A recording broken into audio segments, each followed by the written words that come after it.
Ladies and gentlemen, welcome to the Rum Regret podcast. I am Andy Drake. Johanna Myers. Nate Tussey, and we drink and we know things.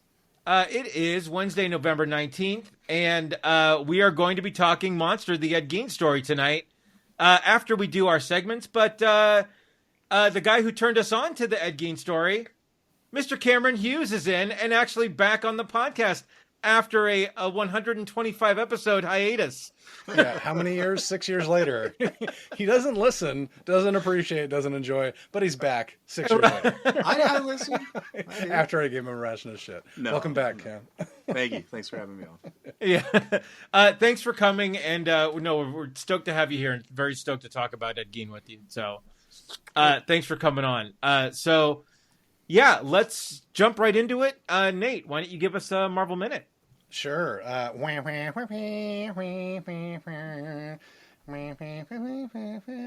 open any of the links that I need to talk about. This is awkward.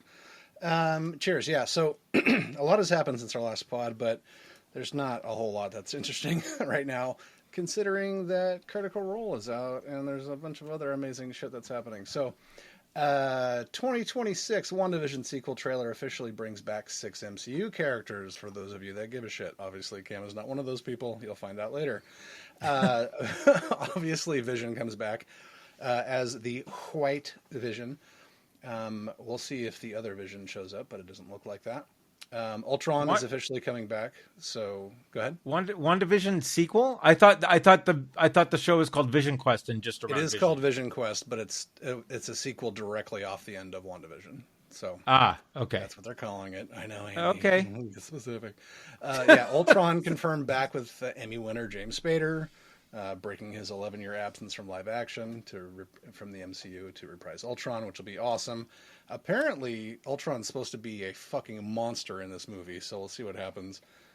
He wasn't as cool as he could have been in the first one, but he was pretty great in Avengers Age of Ultron. Jarvis apparently making his way back, technically played by Paul Bettany. I think James Darcy is taking over the role, according to this, which is great because he's actually the voice of Jarvis in the Agents of Carter show, which is the whole genesis of Jarvis in the first place. So Friday, which is the female replacement intelligent digital assistant Youth, which is the one that took over when Jarvis was destroyed by Ultron, so she'll be back. Apparently Edith, even dead, I'm a hero, the interface behind Tony Stark's glasses from Spider-Man Far From Home, will also make an appearance. So apparently it's going to be a bunch of AI fighting each other, which, Andy, I can tell you're thrilled about. Probably written by AI. Written by AI, yeah. Starring, written, and produced by AI. Right. Tommy Maximoff, who we haven't seen yet. We've seen Billy with his magic. Tommy Maximoff is a speedster, so he's supposed to show up. And then apparently, what are they saying here? So Raza, who was the 10 Rings leader who kidnapped Tony Stark in the first Iron Man movie, apparently he's making a comeback, which is interesting, but I had no idea. So, good times for everyone there. Moving on, Marvel Studios, plans to officially address the superhero fatigue in 2026. So, yeah, I think this is the jump in the shark moment, even though it's already happened twice. Where Marvel Studios, the studio that brought you superhero fatigue, addresses superhero fatigue. Yeah, so basically, Wonder Man is going to be this amazing production that's all shot in Hollywood, and is going to directly address the whole superhero fatigue thing because of the show and the movie and how they're going to cast it and actually how they're going to take us through that journey. So it looks interesting. Anything with Ben Kingsley in, I'm signed up for, especially when it's like a reality-based, this is bullshit kind of moment. So we'll see what happens with that. Okay. It's okay. Marvel Studios will make MCU trailer history with Avengers Doomsday. So apparently they potentially, if we don't get a Spider-Man trailer before the new Avatar movie, this is going to be 6 degrees of Kevin Bacon. If we don't get a Spider-Man trailer for the new Spidey movie before the Avatar movie, there's already it's already confirmed that there's going to be a Doomsday trailer in that movie, in front of that movie. So this could be just like the weirdest bullshit redirect, like Uno reverse in Marvel history, where they promote a movie that's happening after Spider-Man, before Spider-Man gets promoted. You think it'll be a Phantom Menace thing where people go just to watch the trailer and then leave? I don't think anyone's going to see the new Avatar movie to just watch the trailer and leave. It's a 3-hour and 15-minute movie. So I know I'm going to be there, and my daughter is going to be there also. So. Yeah. I still haven't gotten through the second Avatar movie. Right? It's not bad. I mean, it's the same movie, just different right. setting. Yeah. It looks amazing in IMAX, I'll tell you that. Okay. Let's see. So Marvel adjacent, James Gunn announces first ever DCU movie where the villain will be the hero. So obviously we're talking about Superman 2. Lex Luthor is going to be teaming up with Superman to fight Brainiac. And that has been confirmed by all sources. Obviously not Marvel related, but James Gunn related, who is always going to be a Marvel boy. Let's see. So Marvel Studios confirms one Phase 6 villain that'll be stronger than ever. This is an okay article. The reason I pulled it up is it's talking about their Phase 6 villains. So they're talking about Kingpin specifically in Daredevil Born Again. So if you've watched Daredevil at all through the Netflix series and through the first season of Born Again, he's not the comic book Kingpin, right? We've seen the comic book Kingpin in Into the Spider-Verse. Fucking massive monster, just absolute killer, right? Apparently he's going to go full bore, full Fisk, and go crazy. But as far as the reason I pulled this up is they have a subsection of the 5 most powerful villains appearing in Phase 6. And they call it Galactus. So obviously Galactus is coming back from Fantastic Four, which was awesome. If you guys haven't seen that, make sure you fucking see it. Grim Reaper makes an appearance, which is a deep cut, but apparently related to Wonder Man. So we'll see what happens with that. Ultron, obviously, we talked about earlier. They call out Magneto, and specifically Ian McKellen's Magneto. So they're expecting him to be in Doomsday, which, there you go. Doctor Doom, obviously. We're talking about Doomsday. And then Kingpin, obviously, which we just talked about. So, nothing super exciting. All kind of tangential MCU news.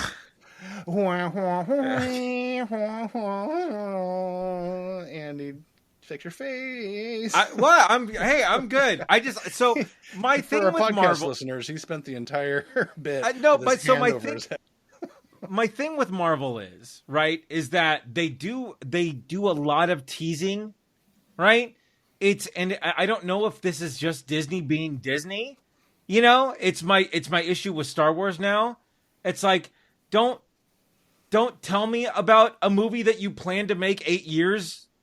In 8 years, tell me about it when you start fucking shooting the movie, right? And then, right. and then you can tease that you're building the greatest villain that we've ever seen on screen, right? Like, I don't want. It's just it. I don't think that was said. No, what you are, Grim Reaper? Okay. Yeah. Who the fuck is that? Why do I care? I mean, if you read comic books, so you would understand. But I would probably understand and be stoked. But again, like, are you Nate, really do you going want to borrow to my glasses to push them up on your face? Technically. So, listen, I have a thing to say, you know. Worst superhero franchise ever. Ever. Anyway, I just think it's funny that we're getting that you tease these powerful villains, and like every time ultimately you get a run-of-the-mill mustache twirling. And then that's it, right? Well, I mean, because you got to PG-13 it, and so that's where it gets rough for me. That's all. That was the reason for my face that nobody could see, except for you guys. And now they're muted and talking shit. So there you go. Nate and Cam are muted and talking shit. We are talking shit about if you need to cough into this. Oh, I can mute the mic. It just let me know. If right. you need Get to further away from my spew person, into please. this. I've never gonna been this close get to it this right. man in my life. right. Gee. You guys want a critical cafe? I mean, we got to a little bit, right? Like, Oh my god, nerd the fuck out. Jesus, I was we not need prepared. Do we have intro music for this or some shit? Like, critical role, critical. Oh my god! So when Ford fell into the, Right? I had that in my head. Nobody's gonna get this. Nobody's Right. gonna get this. Yeah. So So for our think- listeners, the Mighty Nine premiered today.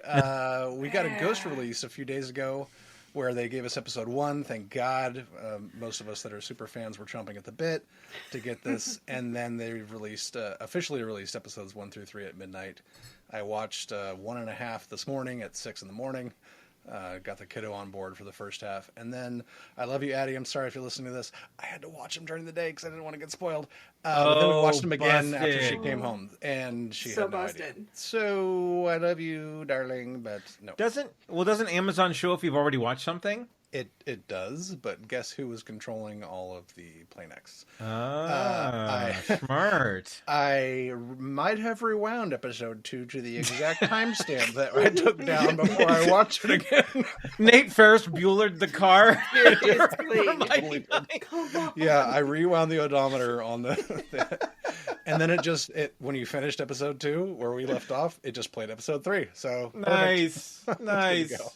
Episode- Anyway, I love you. Well done, sir. Well done. Yeah, so man, it's so fucking good. If you haven't been a huge critter, if you've never watched the live plays, which can be crazy exhausting because it's hundreds of hours to get caught up with those, and there's campaign 4 now, which is also fucking nuts, and we'll talk about that Amazing. later. The animated shows are the cliff notes, but visually stunning, and just they're doing new things with them. It's really throwing button hooks on the new fans, the old fans and the new fans alike. And good God, like Titmouse and the animation, and then just the production value through the roof. Joe, what do you got to say besides you're simping over every character like we are? Pretty much. So this is the first time where like I know the campaign. I listened Watched to the whole thing, right? the whole Mighty Nine, and now I'm seeing like the animation, and I'm like, oh my god, it's so good. It's so good. And So, all like- of the things that they're like, okay, we're changing things up a bit. I'm all on board with all the changes, any of them, and every single episode is gonna make me cry. Like, God damn it! And maybe it's just fantastic. the hormones because I'm on like hormone blockers and shit. But oh my god! Obviously the first episode with Frumpkin, Yeah. and then the third episode with Molly. I'm like, Yep. oh, my heart can't so take it. I messaged Joe privately on the side. We were watching that episode with Molly Mock and the whole carnival, and it was basically like, hey, so I was telling Addie, like, hey, that's Joe's favorite character. Because every time a new character would come on, she's like, Ford is fucking off. Oh my God, I love Jester. Oh my God, I'm not sure about not. Oh. I think Caleb is cool, but Jester and like, she is completely obsessed with Jester now. Yes. And also Ford, obviously. But then Molly came on screen and she's like, Molly's kind of cool. I was like, no, Molly is Joe's favorite character. And you're about to find out why. And no spoilers, but there's a moment where Molly goes full. There's like a full anime scene that's like Power Rangers kind of power up moment. And she goes, holy shit, I need to play Molly in D&D. And I was like, hey, it's a Blood Hunter class. Matt Mercer made it one off specifically for this character. You talking to the right people. But Yep. yeah, fucking great. And if I you I told you, I'm the like, first one, right? I have the shirt that's the Fletchling and Moondrop from the carnival, right? Carnival shirt. I'm like, I didn't fucking wear it tonight. Yeah, I've been trying to get Cam to watch the Legends of Vox Machina forever. Like, it's adult D&D. It's adult fantasy animation, Oh my god. basically. I'll check it Please, out. You please, should, Cam, man. It's just so watch it. good. It's so It's so good. funny. It's hilarious. Like, I got Ken to watch it. Yeah. Wow, really? And Yeah. Holy shit. and for me, for someone who hasn't watched the actual campaign, Jamie and I watched Vox Machina and loved it, and we're planning on watching Mighty Nine as well. So Yeah, super good. And it's like the quick Wikipedia synopsis is great. It's an adult animated fantasy TV series. Yeah. Yeah, there's literally like the sequel. There's fuck so and the Mighty- dicks and everything in it. Exactly. Like, So the Mighty Nine there's a specifically, courtesan. Jester has a whole joke set up where she draws dicks on everything or leaves dicks everywhere just as a joke. And literally in the several episodes, we've seen 3 dildos and a bunch of, there's like a illustrated like tapestry of somebody getting violated. Like it's just hilarious. Like the second episode has a courtesan. Like, yeah, A full what? on yeah, courtesan, full on full like, on medieval lady of the night situation. lady of yeah. Yeah. Yeah, well, there's a 3-way in the third one, right? So, yeah, no spoilers, but watch the show. Too late. It's fucking amazing. Dildos, 3-ways. I mean, Yeah, right. I'm trying to get you into the show, now Cam. I know now, why you watch it. now you might watch it. I was like, hey, there's dicks and 3-ways. There's also D&D is fun, guys. Yeah. Yeah. Spoiler alert, D&D is fucking awesome. Stands for dicks and dildos. Is there a girl in the room? Not here, unfortunately, with my Captain America shield and Kill Bill sword behind AD, us. you just killed me. Yeah. Thanks, Andy. Appreciate that. Yeah, thank you, Lewis Black. I appreciate that. Moving on. Jody, got anything else to wrap up Andy our critical literally corner just killed before me. you're I'm completely trying to broken? Oh, yeah, she's deep red. We're done. Yeah. Hot as pain. You Good know. stuff. I don't get it. We're moving on. If there are girls in the room, I'd want to Oh, do them. Yes! Fuck! Cast magic Summer missile. Heat! Thank you. It Oh took me my a minute. God. Thank you for getting me there. I appreciate it. Cam's over here like, these fucking nerds. Not gonna lie, I have no idea what you're talking I about. know he doesn't. I'll show him the video after. We'll show them the Summoner Geeks after this. Yeah. Oh, man. So good. Good stuff. Yeah. So anyway, Mighty Nine is fantastic. Critical Role Campaign 4 is into episode 6 now, and fuck, it's good. Joe, are you It's so current on good. that? Yeah, I'm current. Jesus, man. Jesus These are like Christ. 3 to 4 hour episodes, and Brendan Lee Mulligan is the DM now, not Matt Mercer, and he is painting an absolute tapestry of this world that they've created. Matt Mercer is a player I love so much. He's such a dick, Like, and it's yes, amazing. I By love all it. accounts, he's the nicest person on the planet, and he plays just an absolute asshole. And just give him, I love that he's able to just be a player and have fun. Like, Yeah. It's fantastic. The interactions are great. The fact they have to split up into separate tables is rough, but there's so many players that they have to do it that way. So Yeah. good times. Anything else, All Joe, right. before we close up on the Critical Cafe? Oh, or no, whatever the fuck we I'm call good. this bit? unless I'm just going to go off on Taliesin forever. Moving on. I know. Well, you save your fan fiction for your website, Joe. Good to go. Right. Got it. All right, let's move on to the watch list. And this is going to be quick and sweet. So, a couple movies that we watched since the last time that we've talked. There's one on Amazon Prime starring Kevin James and Alan Ritchson, which is called Playdate. Fun movie. Alan Ritchson actually kills it.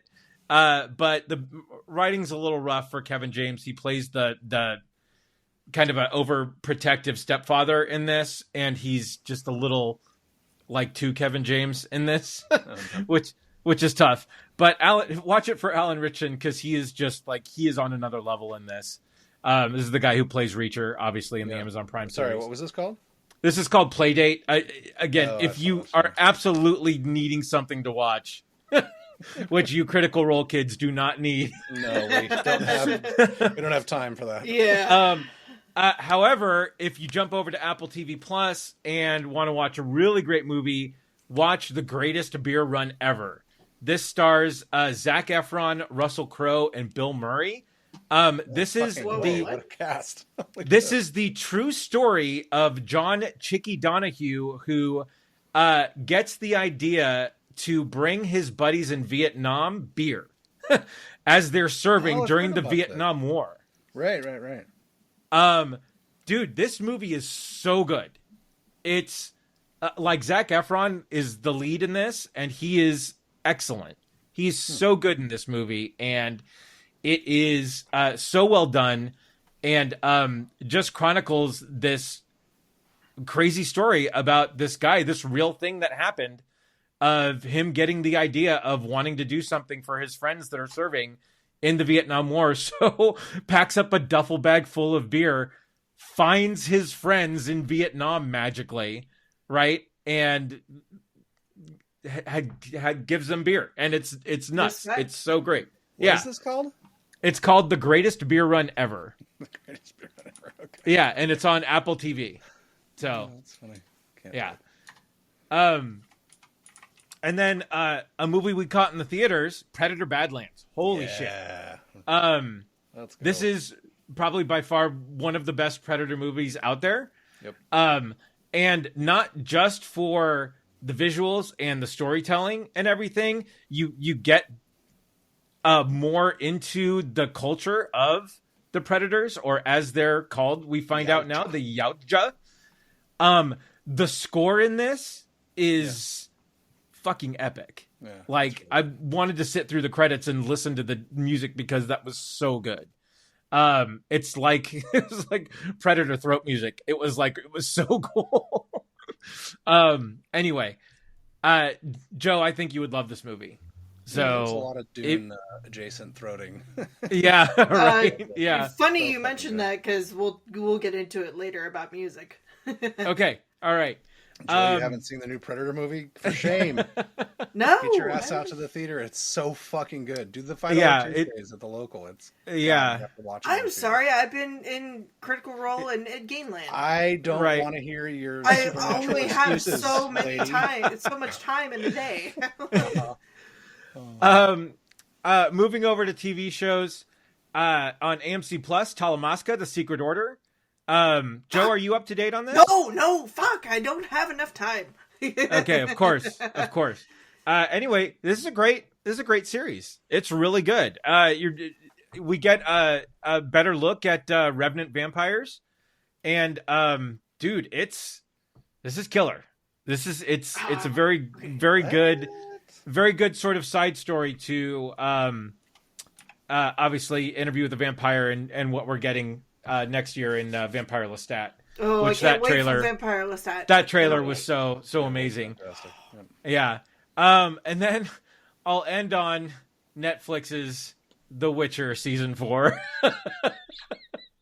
I have not obviously have not watched. Okay.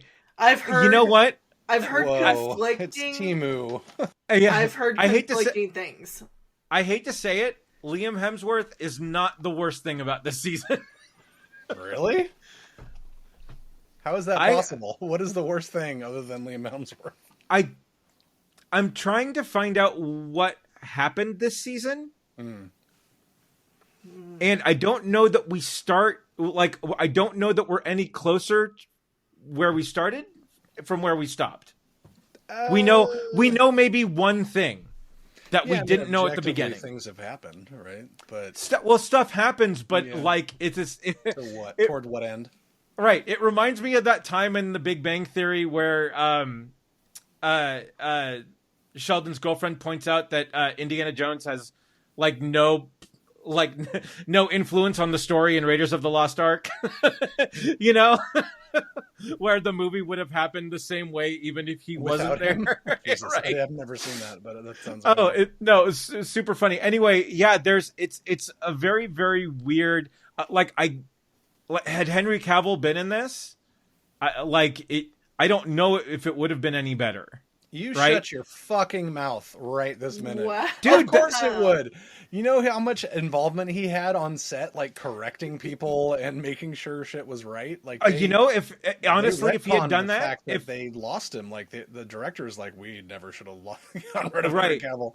Yeah, it shows because there's a definite we ended when the last thing ran, we're just okay. Yeah. What happened? What do we know that we didn't know in episode 1? And there's one thing that we find out, and that's it. I mean, Joe, you said you didn't watch this, right? Okay. No, yeah. so I'm literally spoil listening to you guys just The fights are good. The fights are good. He's not bad. I mean, I think think every I've heard, scene where Henry Cavill and the Archer are not in are great. Everything done with Ciri is awesome. Everything done with Yennefer is great. creature work is amazing. The production could be better because his wig is falling off through half of it. Right. Yeah. The fact they threw Morpheus in this movie as a vampire, or the show Lawrence as a vampire, Fishburne was great. He he was was awesome great, in this. but also his wig work was fucking. What is happening here, dude? You're looking to fly Right. away. Yeah. I did like his character. There's a Yeah. lot of really ham-fisted story moments. It doesn't even. It's a different show. Like it shouldn't Yeah. have been called The Witcher. It's like, Sure. or Right. make it like this is the flunky version of The Witcher or something. Right. Yeah. Yeah, Henry Cavill embodied that role, even when it kind of had its low points in 2 and 3. Like Yeah. season 1 is fantastic, Right. and without him driving it, I think it's just dying on the vine, honestly. So we'll see what happens. I agree. Yeah. Yeah. Anyway, I enjoyed it. It was fun. it was. It was. I mean, it was a good watch, but again, it was for furthering the story. It was a little rough. Yeah, 100%. Yeah. All right, and that's all I got for the watch list. You guys have any additions to the watch list? I have a couple things. Jobin, what you got? Nothing. Well, there you go. I'm We I'm waiting for the meat and potatoes. Short and sweet. Dang meat and taters there. Tater. What's a tater? Precious. So yeah, Potatoes, precious. there you go. Fuck, dude. You should do some voiceover Potatoes. work. Boil and mash up, stick it, but stew. Yeah. So we already talked about Mighty Nine. Obviously, that's number one. So Addie and I have been watching The Rookie to catch up, and we're in season 4 now, which is uncharted territory for me. So we're having a great time with that. Nice. Storylines are progressing. We're having an awesome time. Nate Fillion is just the best, and then all of the supporting characters are great. So that being what it is, I showed Addie Alien vs. Predator for the first time after we came back from Predator Badlands because she loved it so much, and she's seen all of the newer stuff. So with the exception of Alien Earth, she's seen all the movies, kind of the more recent stuff. But she didn't know about Alien vs. Predator. I was like, oh. You're about to know about Alien vs. Predator. So You're going to learn today, kid. Yeah, I mean, this movie was critically panned across the board, pretty much. I think it's 29% so on Rotten Tomatoes or whatever. Yeah, it definitely got done wrong. It's not great, but it is a fun fucking movie. And the fact we get the main protagonist fighting alongside a predator to kill the aliens, and the whole backstory of why the temple's in the middle of the Arctic, like, it was really fun. And she absolutely loved it. And she went, wait, there's more of these? It's like, well, I think there's only one more of the AVP movies, but there's a lot more Predator movies, and they're not good. Like, they go downhill. You're at the peak, like Predator, Badlands, and Prey, and then the animated Killer of Killers is peak Predator. Those are the top 3 spots, in my opinion. So, anyway, we watched that, had a great time, loved it. She started Stranger Things again, because obviously we're getting the new season, final season coming up here soon. And normally our whole thing is like we eat dinner together, we watch Rookie or a movie or whatever. During the week it's hard because of school and all that. But lately it's been like, thanks for cooking me dinner, Dad. I'm going to go watch Stranger Things. And she's rewatching season 4, which I probably should be rewatching with her, but I really don't have a ton of desire to do that. So that's the Addie Daddy time has kind of dwindled to nothing. She gets home at 2:30. I'm still working. I'm done at 5, whatever, make dinner. Cool, thanks for food. And then I get to clean everything up, which I'm terrible at. Anyway, so Stranger Things coming back up. That'll be great. Nice. That's all I have. I know Cam hasn't had a chance to talk at all. Is there anything that you've watched recently that you would like to just I talk about? have. Yeah. I don't know how well it fits into this genre. It is no genres. You do whatever you want. Yeah. Well, I watched this amazing show on Netflix. It's a 4-part mini series called Death by Lightning. Ooh. Stars Michael Shannon. Yeah. Oh yeah. It's got, General Zod. Yes. It's got Bradley Whitfield, I think is his name. He was in Wing and Yeah. Anyway, it's about James Garfield, the president that lasted for about 3 months. And it stars Matthew McFadden, who was Tom in Succession, if you ever watched that show. Okay. Anyway, it is amazing because most people don't know about James Garfield, one of our presidents. I don't know offhand which number he was, but I think it was about 1880. And he kind of fell into the presidency by mistake, and everybody wanted him to be president, and he lasted 3 months. I don't want to give anything away, but it even has oh my god, I'm drawing a blank on his name. Nick Offerman. Oh yeah. The cast is just amazing. Death by Lightning. I'll check it out. 4 episodes, fantastic. And then, of course, I was dying to see Frankenstein. Yeah. And that was I missed amazing. that. Yeah. It was so good. That was amazing. Highly Well, recommend it. Let's jump into the horror corner and talk some Frankenstein real quick. Frankenstein. So, I have Andy, your dear sister-in-law, to thank for this. Yeah. Because it was on my list. I was going to watch it. But she really put the, oops, sorry. Yeah, she made me watch it. She's like, Okay. this is your kind of horror. And I'm like, okay. I take that as your opinion has weight. Yeah. Right. I think that's an undersell. It's like, Joe, if you haven't fucking watched this, go fucking watch it. I figured that any horror adjacent movie with Mia Goth in it would be an automatic for you, Joe. And Guillermo, I cannot say Guillermo this del man's Toro. name. Come on, Joe. Jesus. But it's so good, and the monster, the creature. It's like he's not a monster; he's a creature. It's so good. He's a man, damn it. He's a man. He's a man, baby. It's not an it, He it's wants a a him. Oh my god, this movie was so good. It's funny, too, because can you really call it horror? It's more sci-fi. It's got, it's got the it's the Frankenstein. gore, but It's Frankenstein, but to Cam's point, the changes that were made, Right. It's less horrific and more just kind of high gothic fantasy almost. yeah. Right. Yeah, It supernatural. literally says in Wikipedia, Frankenstein, the 2025 American Gothic science fiction film, produced, written, and directed by Guillermo del Toro. I like based it. on Mary Shelley's 1918 novel Frankenstein, or the modern Prometheus. Can I say one thing? No, No. Damn it. We didn't. Why'd I come we're here? muting. We didn't invite you here to talk, Cam. I know, right? He has Son of a bitch. I feel like I should switch seats with him just so he can actually get some time in. So. I just want to say, at first, it's almost like the movie's in 2 parts. First part is all about Dr. Frankenstein. And you really kind of, I don't know, you kind of like fall in love with that character. You're like, oh, this is so great. And then it takes a second part, and it's all about the monster. The creature story. Yeah. And I just got to say, at first, when the monster comes in and says, now I will tell you my side of the story, I went, wait, what the fuck? He can talk? This is bullshit. Fire bad. And I was like, I don't know if I like this shit. But of course I kept it on, and then it was really fantastic. But at first it was like, what the fuck did Guillermo del Toro do? Why is he talking? Why does he have long hair?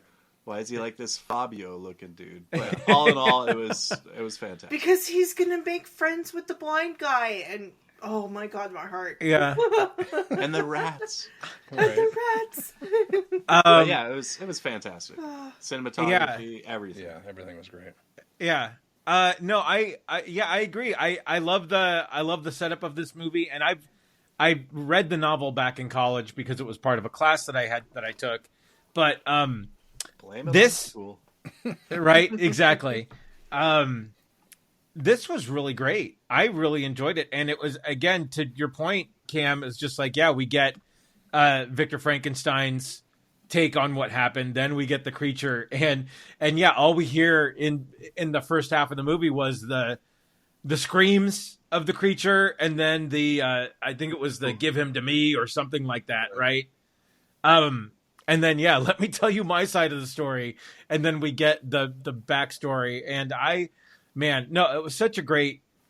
Again, the visuals in this, the scope of the movie, just everything that making this a Frankenstein movie, and you want to get you see Frankenstein, you want to get the lab, you want to get lightning, you want to get a creature, you want to get, the misunderstanding of people dealing with the creature and everything. And this just delivers on every aspect of that in spades. I mean, it's just incredible. The It's, way Go ahead. it starts is just fantastic. Oh, the yeah. the boat's stuck in the ice, and Icebreaker. Yep. and yeah. then the monster Yeah. comes. It was fantastic. I do have a little nitpick though. If I didn't Okay. already. Go for it. Mia Goth's character in the very beginning when you first see her, I was like, oh, Jesus Christ. Just the way she like turns all slow and looks at the camera and you're like, what the, again, what the fuck? It's the forbidden fruit, man. And then it was like, either have your accent or don't, Right. It was like, come on, and yeah, she's been in a lot of good like horror movies. I think I'm still just kind of on the fence with Mia Goth. She's I'm been in with good you on that. She's been in good horror movies where I go, oh, it was great, but I What was don't the, know about her. What was the one she was in with Skarsgård? Infinity Pool? Yeah. Oh, did you see that, Cam? I unfortunately have not. It's on my list. Dude, I check heard that it's a out. real. Her performance received praise from Sundance, apparently. Oh Jesus! I'm so with you, Cam. It's I like her, but I don't like her. Like, Yeah. there's something about her that I'm just like, Well, understand what she had to work with in this movie, right? She is the forbidden fruit. She is the object of the creature's affection at one point. this We was don't actually get the movie I liked her in. I know, but we don't get the payoff. Like, I was waiting for the bride's story. Like, I wanted this to continue and have a whole separate section where she becomes the bride because the monster's asking for it. The creature, excuse me, is asking for it. And I think, like, I really hope they do another movie. I don't think they will because of the cost. But I would have loved to see her have more to work with in this. And I agree with you guys. Like, I haven't seen anything that really convinces me she's an amazing actress, but I think given what she had to work with and what her role was, I think she nailed it, frankly. she was right. better in X. Well, Yeah. okay. Well, she but wasn't, funny like, enough, the wife of the brother of the main character, Yeah, and when she first goes in to see the monster, she's not taken aback. She's not scared. She's she's just enraptured, instantly yeah. like, oh, Yeah. you're so sweet. It's like, what the again, Yeah. what the fuck? I mean, I loved That's it. Joe's I reaction loved it. also, so I loved careful. it, Right. but I'm like, You're treading on thin ice. I'm like, Pardon the pun. I Seriously, don't that know. was what I loved about it. It was like she was like the person that just. Well, they established that too earlier with like the bugs under glass and that kind Sorry, Yeah. I'm a monster. of her fucker. care for the natural world. Like, I'm just gonna She say was it. into insects, not necessarily bodies put back together. But whatever. That's Yeah. true. It was fantastic. I just have a couple little critiques that bothered me. That's all. sure. Women Yeah. shouldn't be in movies. No, it's like, but there should be more of a build up to her, like, getting exposed to the monster, not just like, okay, spend 30 seconds. All right, cool. No, we're you're good. right. Like the fact Yeah. she went, It- I'm going to go down here instead of following people into the Yeah, other room. and like, yeah. oh, maybe it's gonna kill me, but look, I will just, I don't know. Yeah, no, you're Yeah. right. They literally It's like, come on. like push that in. So Yeah. Yeah. Well, I mean, funny enough, we are getting a Bride of Frankenstein movie in 2026. not this story. Not a continuation of this, No. but still, it's pretty solid actors in it. So I'm excited to see. The trailer actually looks really good. So They need to make a sequel to Frank and Weenie. Nice. You heard it here first. Women not in film. Frank and Weenie demanded. Cam Hughes. When did I say no women in film? I'm just saying Mia Goth bugs me, but a reanimated dog, what the fuck? California man rages against women in film. I know, right? Meanwhile, the woman on the podcast agrees with him. Yeah. Breaking news. Rum Regret podcast canceled for anti-Semitism. You little No. bastards. Oh God, he said the word. Now All we're right, getting well, demonetized for sure. Cam, Oh, you'll be sorry. back in another 100 and some odd episodes. Right, yeah. Another 6 years, I'll be back. Yeah, hopefully we'll have the technology sorted by then, so we don't have Right, to yeah. shit The side-set. I'll look at the podcast 275th to work. episode of Rum Regret. Cam will Gun be is on. digging into my hip.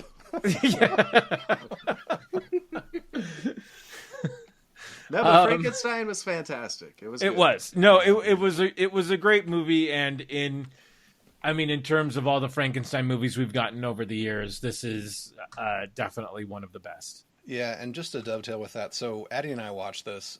She actually wasn't interested in watching this, but then kind of came into the room about 20 minutes in and was like, what is this? Yeah. Like, you need to sit down. She went, after we watched it, she's like, that was fucking awesome. Has he made other movies? And I went, Oh, I mean, Oh, God. you know those Hellboy movies that you love? He Yeah. made those. Right. I've got a movie that I was waiting for you to watch because you were a little too young before. But Pan's Labyrinth, you need to fucking watch that movie Yeah. Oh, like right my now. goodness, yes. So yeah, I've got a good lineup going for that one. So. And Nice. really Wait, quick. what? Go. She hasn't watched Pan's Labyrinth yet. How old is she? Come on. Oh no, it's like literally it's on the Like- list. We just keep skipping over it Okay. because there's so many other things. So I'm going to prioritize it now. Good. I just got to say, Christopher Waltz. Yes! Christoph Waltz. Oh, yeah. dude. He was amazing So in good. it, and then Heinrich Harlander. I love him as a German. His death. His death when he Right. picks him up and and Oh, all the man. brains are just gooping out of the back of the my head. God. Just Yeah. drops him back down. was That a was moment. just like, whew, there's Guillermo del Toro for you. Have you seen That my was uncle? awesome. Oh, Yeah. he left for a while. What quick, part of it? brother? I need to come show you Oh, something and- real quick. If it's not a wine bottle through the front of the face, it's Yeah. Yeah. I do love the thing we always have to see is that there's some part of the technology that gets bent or broken or goes wrong while the lightning is striking. So Right. you know that's true to form. But Yeah. But just how they showed Christopher Waltz when he had his wig off and stuff. I can't remember. Oh, if it yeah. was- Oh, yeah. If it was syphilis or what, but that Yeah. was just everything about it. Just the gothic creepiness, the sci-fi of it. It was great. Oh, and Not when, necessarily a horror movie, but it was great. When they, Yeah. you see him later, when they've, he tells the brother of, okay, this is what happened to Uncle. And he's, on the table, Ice. just on the slab of ice, Yeah. it's an ice block. Yeah, Just, I love it. Yeah. amazing, Yeah. Well done. So good. good shit. All right, Joe. Let's get there. All right, it is time. It is 8:10. Let's do this shit. Yeah, right. Okay. Wait, where are my notes? So, so we're going to jump into the Monster, the Ed Gein Story. This is a series on Netflix. Again, the Monster series has been going on for quite some time. They did the Menendez brothers, right? They did Dahmer. Dahmer. That's right. Yeah. So yeah, Monster, basically, let's make the monster hot as fuck. Thank you. Thank you, Ryan Murphy. Lost me on that one. Yep. Also, But yeah, let's sort of run through episode by episode and just get sort of general thoughts. So, episode 1 called Mother, we get the literal backstory of Ed Gein, sort of a simple guy, lives on a farm, has maybe a girlfriend in town. We don't know what their relationship is quite yet, but they hang out. various At the Jezebels, as his mom Right. would attest. Yeah. Yeah, and then we get so Joe, go. Dude, What is happening? oh my god. So we get Charlie Hunnam in Dude. Performance of his life. Are you fucking Yeah. kidding me? This guy. in Yeah. ladies' underwear. Yeah, I was gonna say just Clean up on aisle Joe. Just right out the out the gate. Yeah, I feel bad for any 13-year-old kid just hitting puberty. Oh no, what is this? Yeah, just I can't that- look at that's you, how Mother. this is gonna start. Sorry, bad joke. No, it's definitely on par with the jokes that we tell at the Rum Regret podcast. Right. And his voice, like, okay, so I love Charlie Hunnam. There's nothing that I'm not gonna love him in. His voice in this. Oh my god! Yeah. How am I not going to just want to hold him and love him? Damn it! Way wrong reaction. Yeah, I'm just gonna throw exactly. that out there. Exactly. Come on, my man. And it makes you think like they did it that way so that you do fall Right. kind of for the character. You feel something for him, and not to jump to the end, but you get what I'm saying. Yep. Mm-hmm. You got me, dude. And his mother, Laurie Metcalf. Dude. Holy shit. Insane. Holy shit. Like, Who names their daughter Augusta, by the way? Right. I know it was back in the day, but come on. Right. Yeah. It's back in the day. But there's some great moments in this episode too. Obviously, Ed's first murder, sort of the murder of his brother, right? And so able to Gotcha. easily cover, right? Yeah, gotcha. Yeah. Oh my god. And I do love the how this was sort of filmed, the bait and switch of how they show you what Ed sort of thinks happens versus then what actually happens, and then how easy it was to sort of get away with it as well. Like, oh, I'm just gonna put him under the brush burn, and hey, he fell over, and there you go. Which really happened. Yeah. It really happened. Okay.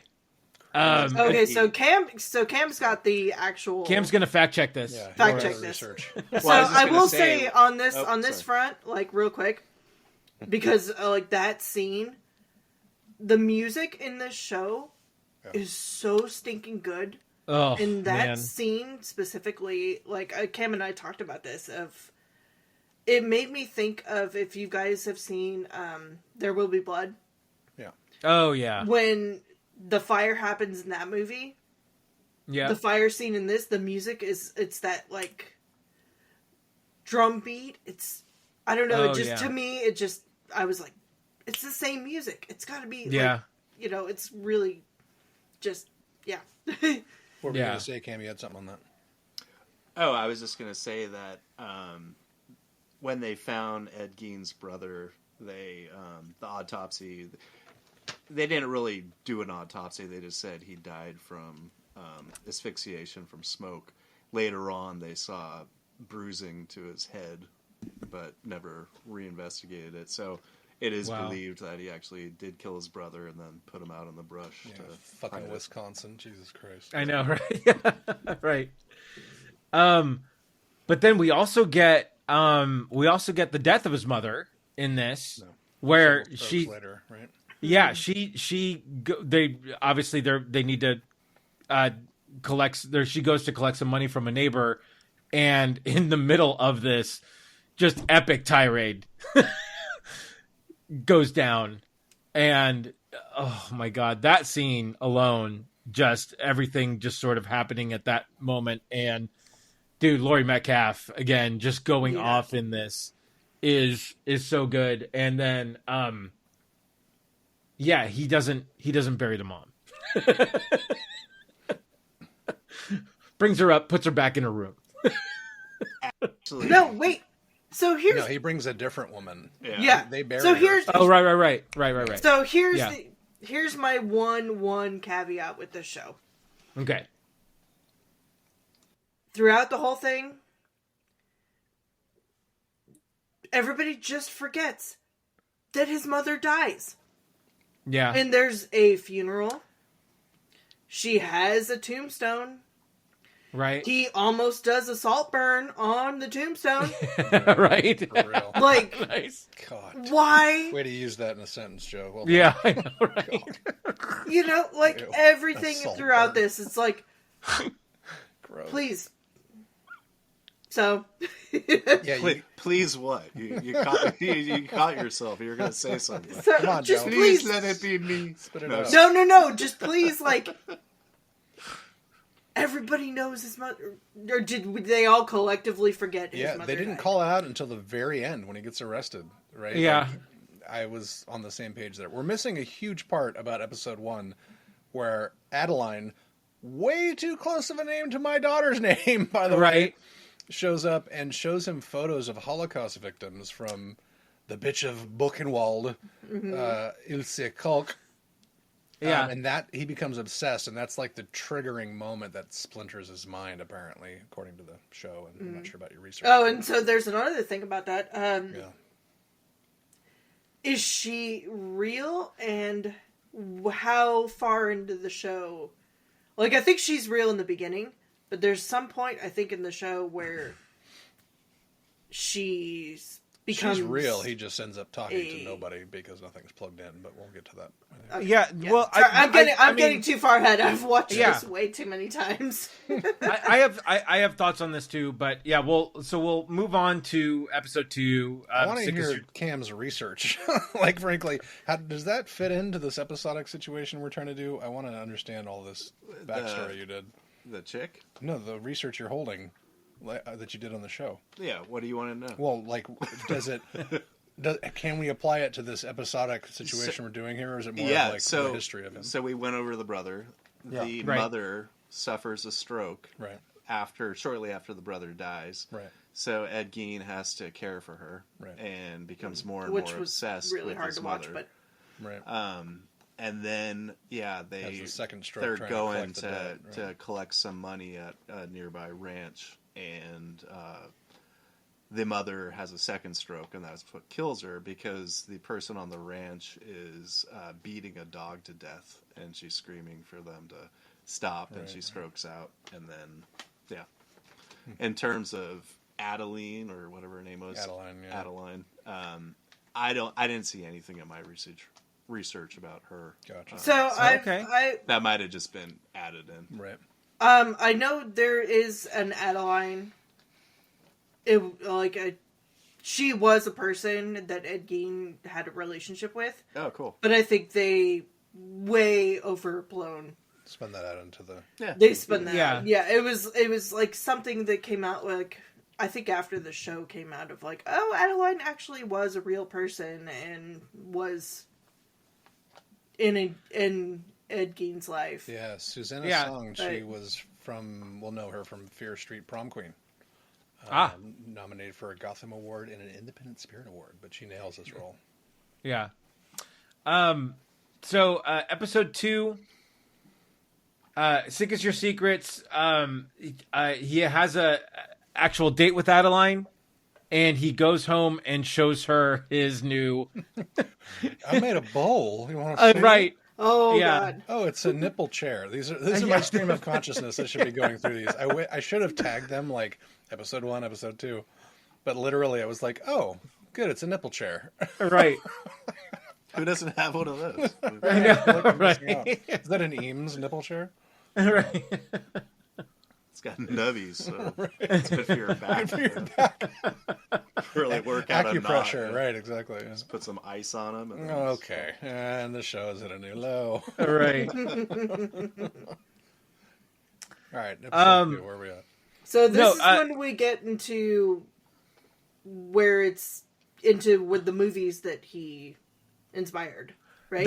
That's right, because I think Oh. doesn't episode 2 start on Hitchcock actually meeting with the writer of Psycho? Yeah, it's like halfway through the ep, I think, because I called it out at the beginning. I was like, "What the fuck is happening with this Yeah, I Psycho was like- bullshit?" And then, Right. bam, Psycho.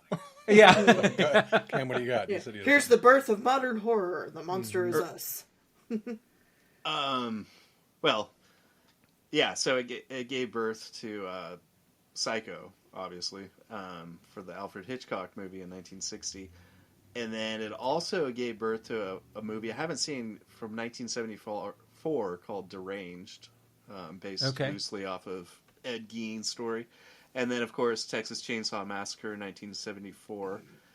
And then, this shocked me, Rob Zombie's House of a Thousand Corpses. No Oh, fucking come way. on. Yep, That's and The amazing. Devil's Rejects were all Yeah. based off of the story of Ed Gein. That's Huh. amazing. Yep. And Come on, Cam, you didn't know that. Leatherface, Norman Bates, Buffalo Bill from Silence of the Lambs, Right. Garland Green from Yes! Con Air. Con Air, yes. Yes. My Buscemi. favorite from Con Air. Steve Buscemi. That's. And then I fell in love with Steve Buscemi from that. I drove through 5 states wearing your head as a His hat. hat. Yeah. and then Dr. Oliver Thredson in the TV series American Horror Story Asylum. Oh, right. Yeah. Okay. And then a couple more just fun little facts that I came across that I thought were pretty awesome when it comes to music. So there is a grunge band called Tad, and one of their songs was called Nipple Belt, based off of the Ed Gein Story. And it's on the album called God's Balls. And if you need a reason to get an album, it's God's Balls. I mean, who wouldn't pick that up and just buy it? I would. Ramen.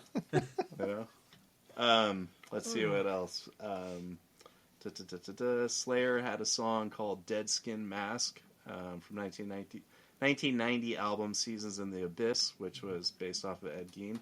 And then Blind Melon singer Shannon Hoon stated in an interview that the song Skinned on their 1995 album, Soup, was about Ed Gein and the many crimes that he committed. No way.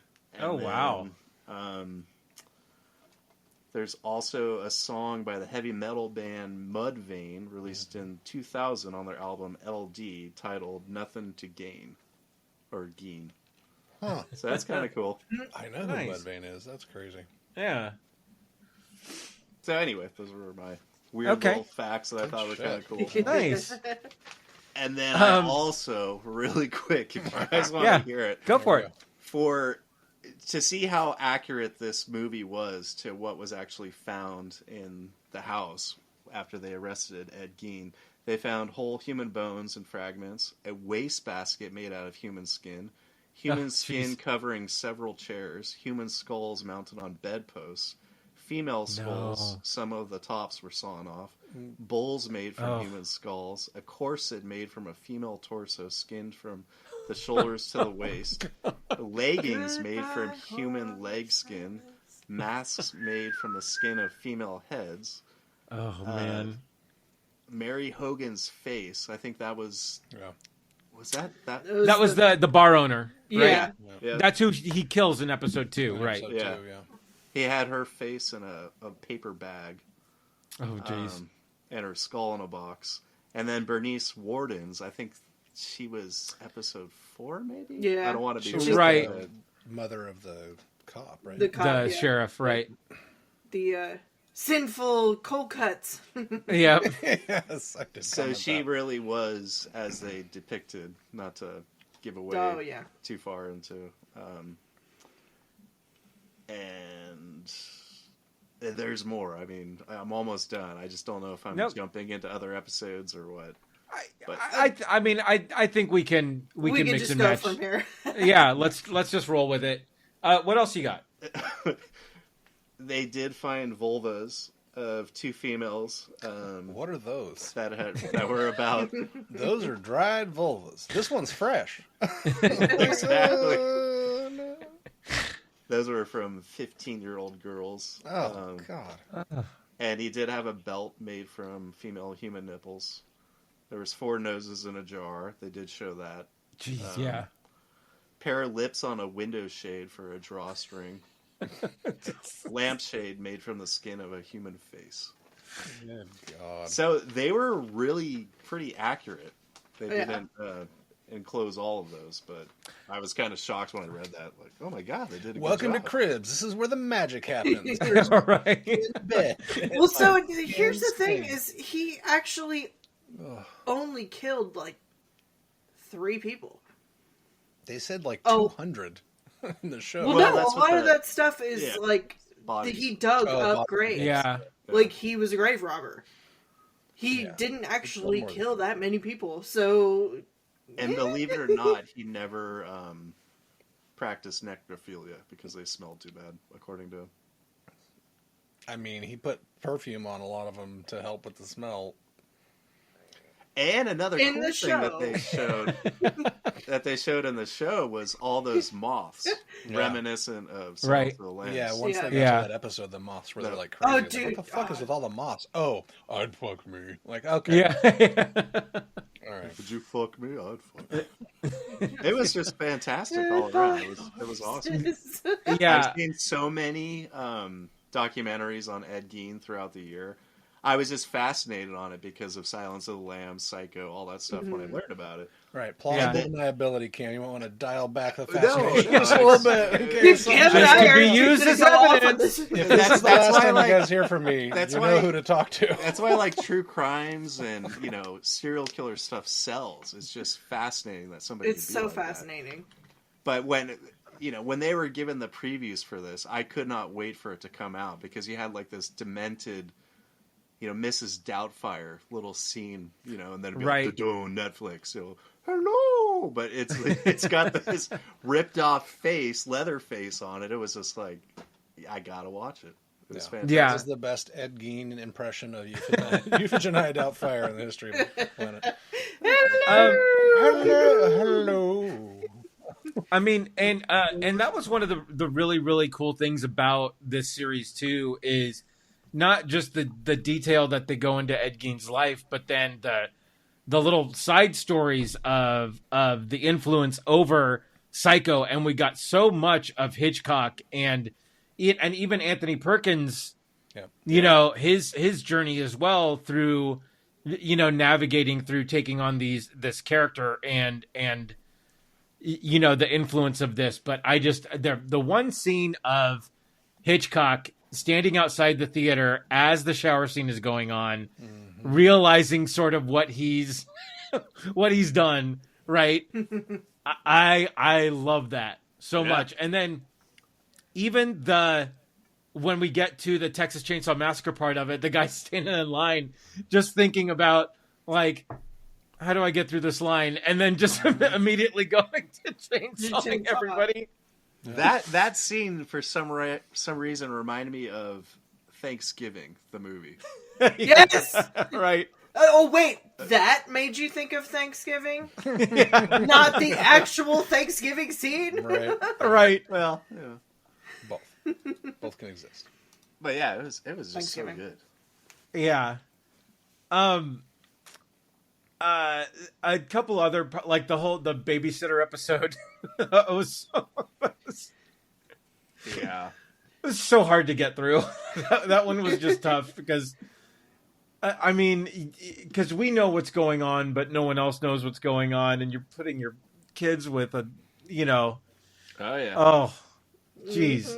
Right. And, oh man. What else, Joe? What other notes do you have? Oh God, I'm just... what is it? Sorry, I'm looking through my notes. The babysitting. Oh yeah, put him with children. Great idea. Right. Like 10 cents an hour, which is cheap for all the frivolity I provide. Yeah. I'm like, I wish I had his marketing skills. Like, oh my God. Ew. Ew.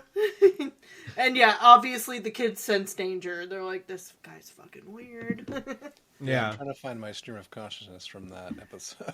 Yeah, that was, I think there was a couple that I didn't actually comment on. And then we get into the green episode, which is where I'm like,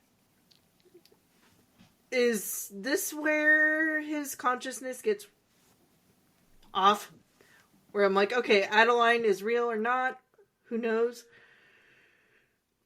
Well, and this is going to jump forward a little bit, but Adeline obviously interacts with the rest of the town, and she interacts with the photographer in New York as well. Yeah. Right? But I'm like saying in his head. Right. Well, and so we don't know. And then, we can talk about that too, is that, and you messaged me on this was during the final episode where Ed's in the asylum and she comes to visit him. Mm-hmm. She looks like she hasn't aged at all, but they do. I think, I thought they aged her up a little bit. Like I could see there were, you see wrinkles in her, right. Yeah. So good genes. right. Exactly. I think was that was wearing in faces, Ed's right? head. I think that was. But I yeah. think she did exist. Right. Yeah. Mhm. But towards the end, I think she came to visit him, but only in his I think head. the visitation was in his head. It's Yeah. him. Right, because of all the hallucinating. because of all the other conversations he had with with his therapist that he internalizes with God. other people, right? Anyway, And yeah, oh my god. So the whole scene with him, the Christine Jorgensen scene, and when his The therapist ham or radio. yeah, the whole ham radio episode, I was bawling the whole time. Like Yeah. just yeah, if Charlie Hunnam does not get an award for this, I'm gonna freak out because Yeah. oh my god, It's gonna be tough. he's like, I What? just I wanted to be a good son. the subject matter and how twisted that whole show was. I don't know. yeah. But I mean, but I think to the point of taking that on, Yeah. you know, Oh, yeah, for It's the sure. best acting I've ever seen. You think Question so? mark? I mean, knowing who Charlie Hunnam is and then the material, like, he Like has to Jax stretch. Teller just put on. Yeah. See, I Ed never Gein- watched Sons of I Anarchy. didn't either. Okay, But Sorry. just the fact But that yeah. it's any actor putting this stuff Or, on and yeah. you're fully invested. Like, I fully believe that that this is the guy. Like, I don't know. I think it's fantastic. right. But I mean, but think of it like if you're an actor up for a role and you get, you know, the scripts and you look at episode 4 and it's like, yeah, dig up a corpse, put her on your dining room table. yeah, Like, and, you know, yeah. like, Well, even I mean, even like wearing the women's, lingerie. Was her name Bernice? What was her name? yeah, Bernice. Bernice. Yeah, where he's like, "Could I have that?" It's Right. like, oh man, That And- impression was too fucking good. You need to That leave was now. really That was. I have a weapon here somewhere. There's a sword on the wall. I'll be okay. It's a long sword. Fuck, he's too close. God damn it. Next, so the maybe next, it's not. I don't know. Maybe it's not hard to act, right? I'm just kidding. Yeah. Oh, Jesus. the next podcast is going to be Cam wearing the Nate suit. I mean, at least it's oversized. It'll fit him. Right? Jesus Christ. Why does your nipple belt only have 2 nipples? I ain't done. It's usually on the first nipple with Nate. Right? I But- know what you need some human contact. But the scene with Bernice, where they go out to, can I get you food or whatever they do, and then back at her house, and then Oh, you want some wine? I know where you can get some wine, Yeah. honey. Yeah. then they have sex. You're like, oh god. And then also her son, like, Mother, can we please have Thanksgiving? That whole thing. It was- Oh, Oh, God. man. that was just creepy. Thanksgiving. you know? Yeah, right. That was creepy. That's all I could think of when I saw that scene. I was like, Andy, Thanksgiving. Oh, yeah. Yeah. And then when he goes to, check in on his mother, and like the register's gone, there's blood on the wall. That really happened, Oh, wow. and he was a deputy sheriff. So that's pretty crazy. And she was strung up like a deer, Oh, decapitated and strung up with her, stuff Her coming out. fab. with her hog taker and her log maker missing. Right. Ow. That was about the time I realized this spaceship was 37 feet tall. I forget the actual Prune wording. shoot. But prune shoot missing.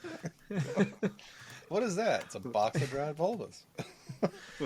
This one's fresh. Can I get one? Oh God. Jesus. Yeah, I forget the actual line or the wording, but when the friend of the cop comes over and says, "Hey, I know what you're going through," he's like, "Well, if you've ever walked into a barn and seen your mother strung up Dressed up like a hog. And Yeah. Oh, my God. Yeah. You would know that. I'm That's drinking bad. just right Just amount. to write them out. Yeah. Mhm. Oh man. Fuck.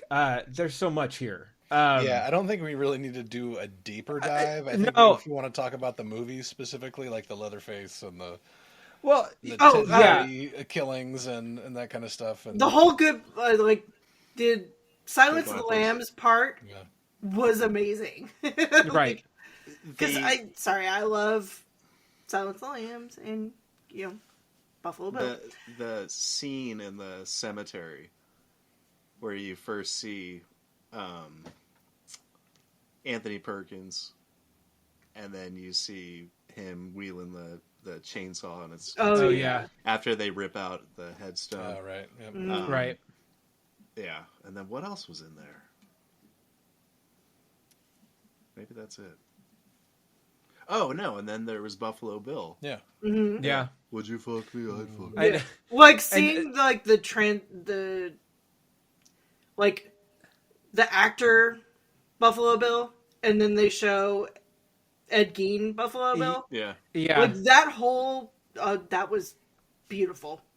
Too good by horses, which was fantastic. Just that it's just cemented that the scene and the influence just so well, right? And I think they did such a good job for like what you're hitting at, Andy, tying those movies in for people that didn't know anything about Ed Gein and all those ties to those iconic That movies. was me. Yeah, I thought it was so great how they did that. Yeah. And just Well, overall, even the guy that played Hitchcock, I mean, Yeah, they all did the acting such was a good fantastic. job with this. They did a really good job. I mean, I know that it was tough for a lot of people to get through it, and probably a lot of people turned it off, but Yeah, Tom Hollander as Alfred Hitchcock, an English film director known for directing the horror film Psycho. yeah. Most famous Lord Beckett from Pirates of the Yes. Caribbean. Megadeth. Yes. But yeah, and I love too when he does get caught by the police that he's just like, well, don't you have one of those, lie detection machines? And he passes the polygraph, right? Without a problem, which that really happened too. dude. And I can't speak to that. Yeah. It's because he was schizophrenic. He didn't. Yeah. Yeah. Yeah. Which makes the ending so, like, the scene where he's just, like, crying and just, like, I don't know what I am. I'm a monster. Or I don't know. Just, like, he's had a mental health issue. Yeah. There was times, I read this today, that there was times where he was digging up a body and then, like, came to and was like, oh my God. Or even got it back to his house and went, oh my God, and went and put the body back. Whoa. So the No time way. he did that for 2 bodies. The other times that he took the bodies, he was like in a trance state. He didn't even know that he did it. That's crazy. Yeah. How do you put a heart in a pot and not know about it? Like, that's a lot of prep work. Like, have you guys ever deboned a turkey? And that's what was weird. That's what was weird because he also showed that he did know when he said, "Oh, it's just a hobby. Right. It's just a hobby." Right. It was referring to making furniture out of skin from other people. Right. Just Wait a minute, my there's hobby, nipple belt. digging up graves. I love the fact that they let him be a leather worker in the asylum too. It's like Right. this is skin technically, and then he remakes his nipple belt out of leather, like literally perforates the leather to make it look like a nipple. Like, oh Jesus, man! I don't know if they're allowed to let you do that. And when he's using the punch gun, Yeah. Oh, yeah. The tufting gun. Yeah. Yeah. just all that force just to get the viewer to go, "Oh my God!" Gun. It was just great. Yeah. The once he gets institutionalized, that whole sequence too, I thought was really incredible. We already talked about the ham radio part of it, but again, just his, he looks. It's weird because in a room full of crazy people, right? He looks so normal, right? And he plays so normal too. And I don't know if it's the medication that's helping him at this point, right? Because they do hold the whole part of Nurse Roz saying, "Hey, we have something that can help," right? If you start to take it, and that seems to when he does sort of like chill out in his older years. Right. But then, and then it turns to when episode 8 starts, you get the Ted Bundy story starting. And shout out to Salem, Oregon.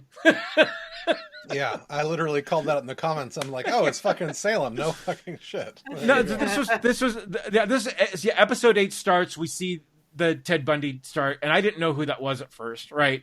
And then immediately you get the big credits on the scene, Salem, Oregon. I stop and I laugh. I'm like, oh crap! What are we gonna see? Because the mental hospital here is like large and gorgeous looking, and it was the outside of One Flew Over the Cuckoo's Nest. That's what they used as it, right? Sweet. Yeah, and then but also the other selling point of Salem is that there's a huge fucking correctional facility here, right next to the Kettle Chips factory, right? So the prisoners get to smell some great potato chips getting made. Anyway, so I didn't know this whole part of the story. Obviously, living in Salem, I didn't know sort of the history of the fun people that that have been technical residents of Salem, Oregon. but we get Jerry Brudos, the shoe fetish killer, right? This monologue destroyed me. Fucking nuts. Yeah. Absolutely. And I guess this guy played Jerry That's one of the Brudos shoes. in Mind Killers as well. Did you guys watch that show? Mind Hunter. Yeah, Mind Hunters. Right. Yeah. Mindhunter. So anyway, So Yeah. yeah, the minute I saw the two guys come through, Yeah. Yeah. I was like, wait, this is Mind Hunter. yeah. I'm like, what the hell? I'm Um, like, is this a prequel? Happy Anderson as Jerry Brudos. yeah. Anyway, this guy kills this monologue so much so that I had to stop it, rewind it, and bring Jamie in to watch it. Yeah, that's good. She did not watch the show with me, but I had to show her this part just because A, it was Salem, Oregon, and then second, this guy just destroys this monologue. But then we get, obviously we know the sort of the Hollywood influence of Ed Gein at this point, right? But now we get the sick part of his influence where he inspired this whole sort of group of serial killers themselves.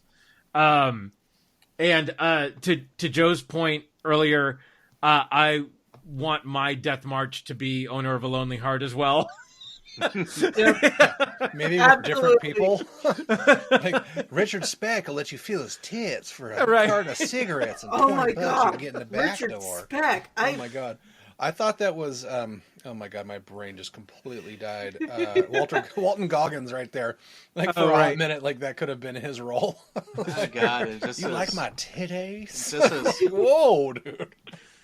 I think I had like walked out of the room for something and walked in, and I just saw big old tits swinging back and forth, and I was like, "What the fuck is going on?" Nipples are real sore because all the What did I miss?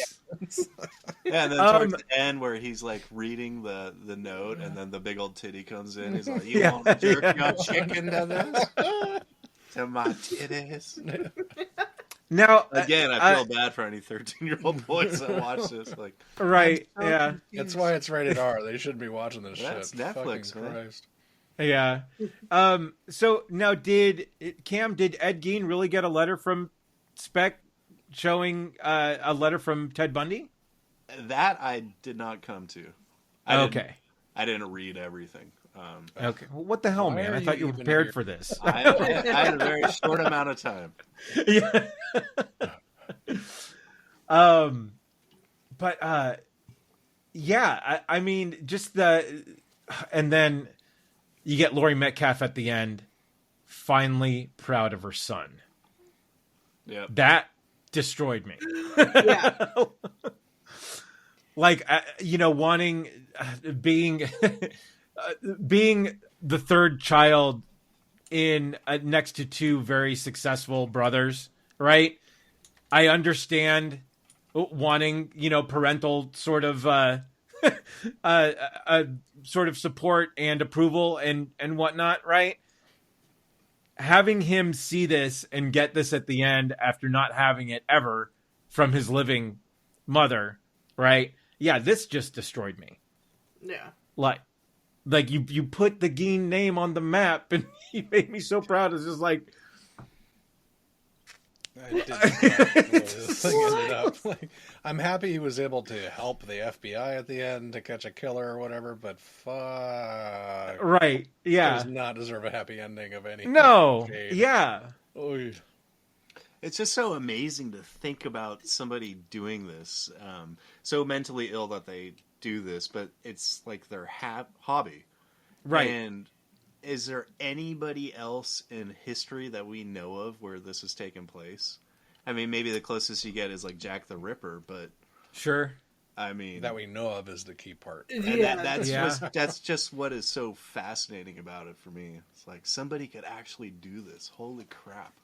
Yeah. Well, like I keep going back to why are there no like quote unquote serial killers now? There are. Oh, there are. There are, or is it because now we have mental health? No, You know, our like, mental health system is worse or- now than it was then. Right. To put this there in was perspective, not a mental health system then. there was a mental health system then. That's why Ed Gein got help eventually. The cuts that they talk about where they're taking away stuff, that was Reagan in the 80s. That's why Oh, the yeah. mental health system Okay. started to decline. So LPS. literally the mental health system now is way worse than it was, even though we don't know what they didn't have the science or the technology then. They actually had places to care for people with mental health issues as opposed to now where they don't. Well, So, and yeah. to talk Yeah. more about how come there's no serial killers now? Right. There's one believed to be in existence right now in Vallejo. Right behind you. In Vallejo, Dun dun dun. there's been like a series of killings in Vallejo, and they're like, I think it's a serial killer. So, but anyway. Technology has helped a lot with that stuff, though, as far as DNA and that kind of thing. So Yeah. I guarantee you they're out there, like to your point earlier, like that we know of, right? Like I'm sure there's tons of shit, especially since there's so many empty areas of the country. Like you think there aren't people everywhere. You know this, Joe. Like Right. Great Plains of the Wyomings and shit. Like You're right. yeah, there's a lot of gaps where shit can go down. But all But in yeah. all, for like this current time, to have Frankenstein come out right after like Ed Gein, or maybe it was vice versa, it was just such a great time right around Halloween to have two heavy hitters that were Yeah. so well done. I've seen all the Monster series, and this one is by far the one that was done the best. Second up was probably the Dahmer one. But I mean, just to get these two heavy hitters at the same time was just amazing. Yeah, let's call out the series writer Ian Brennan, and then Max Winkler directed all the episodes, son of Henry Winkler, the Fonz. Nice. No way. Yeah, Huh. yeah. I after seeing his name, after like the fourth episode, like directed by Max Winkler, I'm like, oh, I wonder if he did all of them, and sure enough, he did. And I'm like, I wonder if he's related to Henry Winkler, and sure enough, like first picture that comes up, Max Winkler with dad, Henry Winkler, like holy shit, like.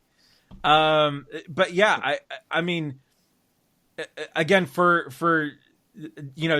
showing, I'm surprised that something that happened so long ago is so well documented that they can sort of bring stuff to light with this detail, but then also show the massive influence that it had down the line in terms of Hollywood, Yeah. and not just to sort of like put that at the end where you have just people talking about it, but to actually show it during the time when the things were happening, I just thought was brilliant. And yeah, I did get that Nate moment where it's like, what the fuck am I watching now? Like, why am I looking at Hitchcock and why am I looking at the author of Psycho? And it's like, what? Yeah. And then, oh God, no! All right, this makes sense. Like this works. I think that's so cool to have that experience, not knowing the story. I had no idea. I kind of wish I had I that. had no Yeah. idea. It was insane. Like, what the hell's happening? Yeah, thank you guys Yeah. for making me watch it, even though I curse you up and down several times. Like, Jesus fuck, you guys are scarring me for life with this shit. Like, Yeah, and the next I think comment we is, I'd fuck. Excellent. right. I think we did have a fuck you guys for at least every episode. At least, yeah, at least because just some of the shit that I had to watch is like, God, fucking gross. What are we doing? And now we're gonna have to watch really shitty movies. Right. Yeah, no, recompense. I'm definitely calling that hard. Like, you guys have made me put through some shit. So Yeah. I'm gonna make you watch the worst movies I can Well, find. you got 12 months till next year. Right. Yeah. Next I'm Halloween. not waiting that long. It'll be the half Halloween special or whatever. Oh, Right. Can I go back and just say JELLO? No. One of the other. Not sure how that applies. Because I said oh. Yeah, I know. Oh. One of the other movies that I forgot to bring up is an Argentinian horror movie that absolutely scared the crap out of me called Aterrados, which translates to terrified. Highly recommend it. It's you have to watch it in subtitles. So good, absolutely terrifying. I don't want to give anything away, but it's rare that a movie scares me, and this one scared the crap out of me twice. It's worth it. I don't think I want to watch that. I want to watch that. I really right enjoyed fucking it now. and took notes for later in life, like my retirement years.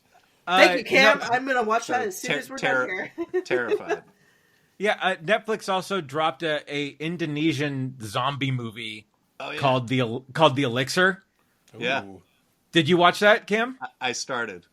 Oh, dude, it's good. It's I mean, we've seen 100 zombie movies, right? Mm-hmm. This one reeled me back in. It's a great take on a sort of a fountain of youth serum that goes horribly wrong. Yes. And messes up a party. Somebody spikes the punch and it doesn't Right. go well. Yeah. Well, no, the old father takes the serum because it's his company. He's testing it, and everything goes wrong. And great little massaging of zombie lore too, where they interjected their own some rules for their own, but. Fast zombies, man. Yeah. I hate fast zombies. They suck. Yeah, but if you the guys Elixir haven't was. seen Train to Busan, you need to watch that. Yes, Oh, Train yeah. to Busan is so Psychotic. good. Oh It my is so God. good. Yeah. Really good. Final thoughts on Ed Gein, guys? Great guy. I love him. Great dude. Let him babysit my kids again. 4 out of 5 stars. Smelled a Right. little bit like old flesh for some reason. Sickly sweet. I love my 2 nipple lamps. They're great. Did you notice that she had bedside table lamps from him in Yeah. her room? Yeah. There was that one scene where she's like, her mom's calling her downstairs or whatever, and she's putting something on the top of her dresser, and there's twin lamps on the top of her dresser that are like, wait, is that? Oh, he gifted her fucking twin lamps made out of flesh. I mean, the production designers must have had so much fun my with this. God, can you imagine how Right. much their fingers must have hurt after trying to make? How many nipple belts did they take to get through the approval from Guillermo del Toro? Like, no, it needs to be more flesh colored. Yeah. God, I can imagine some of the props that people would have stolen from this kind of. Oh, production. yeah. Yeah. What is that? That's a box of dried bulbous. This one's fresh. I can't. I'm just never gonna get over it. Come and get it. No, see, that wasn't in the movie. Looks Or the- like an abalone, but it's not. Oh my God. It does. Oh, man. I can make this one talk. Yeah. Is that all we got? Yeah, man. So I hate you guys forever, but I'm glad I watched this. Kinda, maybe. I don't know. You're Jury's better out. off. You know? No. No. Fuck you. You're not. No, I think your actual quote was, "We're expanding your horizons," and I went, "My horizons are expanded enough. Thank you very much," or something to that effect. Like, how dare you, sir? But no, Right. it was great TV. And he better win every fucking award. Like, Yeah. and to Cam's point, they probably will shy away from the content, but look at the world we live in. This guy can win an award if similar people can. What award would it be, though? What do you mean? Well, Emmy, it's a Best Actor in a yeah, it'd have to be an drama Emmy, series? Right. Yeah. Yeah. Emmy, for sure. Yeah. Yeah. Yeah. All right. So what did you guys think of Monster the Ed Gein Story? You can let us know on our social media, Rum Regret Podcast on Facebook, Rum_Regret on X. We're also on Instagram, Blue Sky, all those other ones, TikTok as well. Find us there. Nate, where can they find you? Yeah, Avid Gamer, AV1D Gamer on all the socials and your gaming platforms of choice.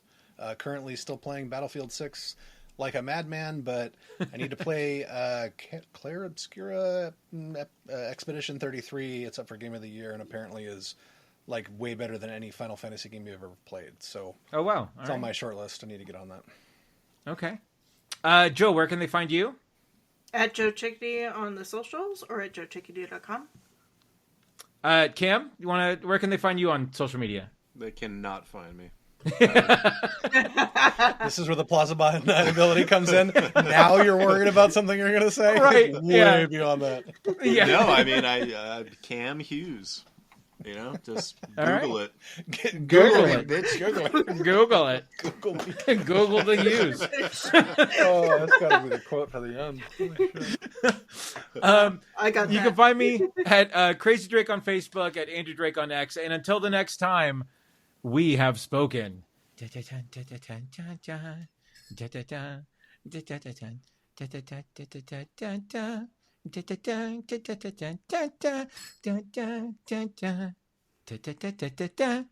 He's seeing me fornicating with a divorced woman, drinking wine and eating these sinful cold cuts, and you and your unmentionables. Wait, what's that? That's a box of dried vulvas. This one's fresh. I'm fucking dead. Oh.